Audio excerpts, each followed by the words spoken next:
Hey everybody! I'm here today to show you and tell you to do this with every single garbage can in your house. I'm going to be going over a simple trick to make sure that your house is less likely to smell like garbage even when you've piled a garbage in a can. Let's get right into it. Now, obviously with a kitchen garbage can, this is going to be most important with a kitchen garbage can because that's where you're going to have a lot of the liquids from the foods and the food juices and everything of that sort. But also, I mean, it's also important with every garbage can because there is a chance that, someone is going to throw orange peels or, some spare food in like an office garbage, right? So I recommend doing this with every garbage can in your house. What you want to do is take either newspaper or a sheet of paper like this, okay? Put it at the bottom like that. So you want to make sure, obviously, that it goes right to the bottom like that. Place it at the bottom like that. That's it. Even if there's a bag in there, put it in the bag, okay? Or if you don't want to use newspaper or paper, what you can do is just get a little bit of toilet paper. Place it at the bottom like that. Now, let me tell you why this is so important, okay? Now, when you put stuff in a garbage that has the potential to leak out any sort of liquid or any sort of juice, okay? Two things happen.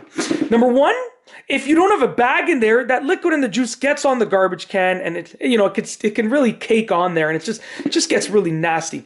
But even if you do have a bag in the garbage can, the liquid can accumulate at the bottom and that's when it starts to form bacteria, which is what essentially stinks up the house.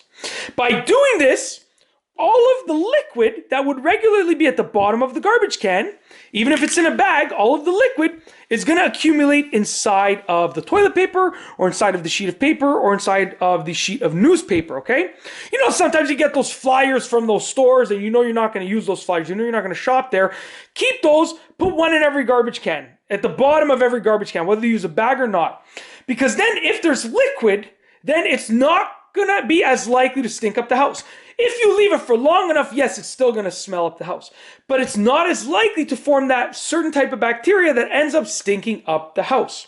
Now, I understand if you know your bathroom laundry can, your bathroom garbage can is only going to have, toilet paper, tissue, napkins, it's not going to have anything that might produce liquid, then yeah, don't do it in that garbage can if you know for sure nothing's going to go in there. However, I would recommend at the bare minimum, your kitchen garbage can has this, either toilet paper, a sheet of paper, or newspaper, like, those store flyers at the bottom of it.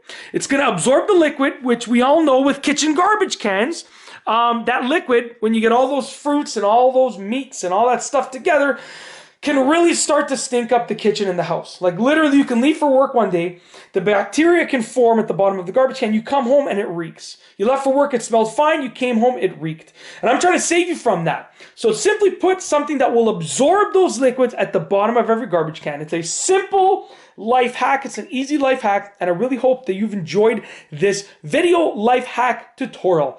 If you like this video, please be sure to give it a thumbs up. Let me know what you think down below as a comment, and of course be sure to subscribe for more great videos just like this one. And that's all I have for you today.